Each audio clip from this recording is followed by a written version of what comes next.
সাকিবটা তো ধ্বংস করছো তুমি আগে, সবার আগে।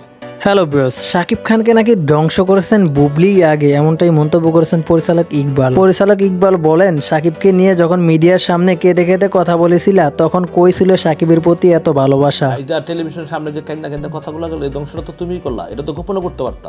ইকবাল বুবলিকে নিয়ে আরো বলেন, নিজের স্বার্থের জন্য তো তখন মিডিয়ার সামনে কেঁদে কেঁদে শাকিব খানের মান সম্মান ধুলেই মিশে দিয়েছিল, তখন কই ছিল তোমার এত আবেগী প্রেম? আমি কোনো অসম্মান নিয়ে আমি চাই না কোনো কিছু কন্টিনিউ হোক। আপনি যে কাজগুলো করছেন সেটা কি ঠিক হচ্ছে? একবার শাকিব খানকে নিয়ে বাজে মন্তব্য করাই ইকবালকে এড়িয়ে চলছে বুবলি। বিষয়টি নিশ্চিত করেছেন গণমাধ্যমকে নিজেই। একথার পরেই কিন্তু ইকবাল এখন গণমাধ্যমকে বলে, শাকিব খানের মান সম্মান তো ডুবিয়েছো তুমি।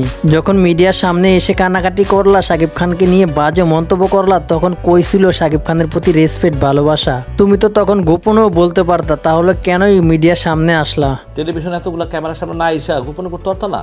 তা এখন তোমার লায়কে, মানে তারা ধ্বংস করে দিয়ে এখন তোমার লাগে নাকি? পরিচালক ইকবালের মতেই শাকিব খানকে ধ্বংস করে দিয়ে এবার এসেছে দরদ দেখাতে বুবলি। নিজে বাঁচার জন্যই কিন্তু আবারও শাকিব খানকেই ব্যবহার করলেন। আমি শাকিব খানকে কি বলি না বলি এটা একান্তই আমার এবং শাকিব খানের ব্যাপার। তাহলে কি বুবলি নিজেকে সেভ করতেই শাকিব খানকে টেনে এনলেন এইসব বিষয়ে? ঘটনার সূত্র এবারের ঈদ থেকেই রিভেঞ্জ সিনেমা মুক্তি পাওয়ার পর থেকেই দেখা যায়নি কোনো হলে বুবলি এবং রোশনকে। সেজন্যই খেপে গিয়েছেন রিভেঞ্জ সিনেমার পরিচালক ইকবাল। বুবলিকে নিয়ে নানান মন্তব্য করেছেন সোশ্যাল মিডিয়াতে এবং পরবর্তী সিনেমা থেকেও বাদ দিয়েছেন তাকে। নিজের ব্যর্থতাকে ঢাকতেই নাকি শাকিব খানকে আবারও ব্যবহার করলেন বুবলি। ইকবাল বলেন, শাকিব খানের সঙ্গে আমার যখন ভালো সম্পর্ক ছিল তখন কিন্তু আমি সবকিছুই দেখেছি, কি হয়েছে না হয়েছে।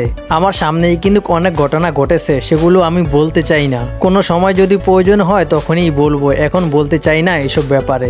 তাহলে শাকিব বুবলির এক সময়ের পারিবারিক ব্যাপার স্যাপার সবই জানেন ইকবাল।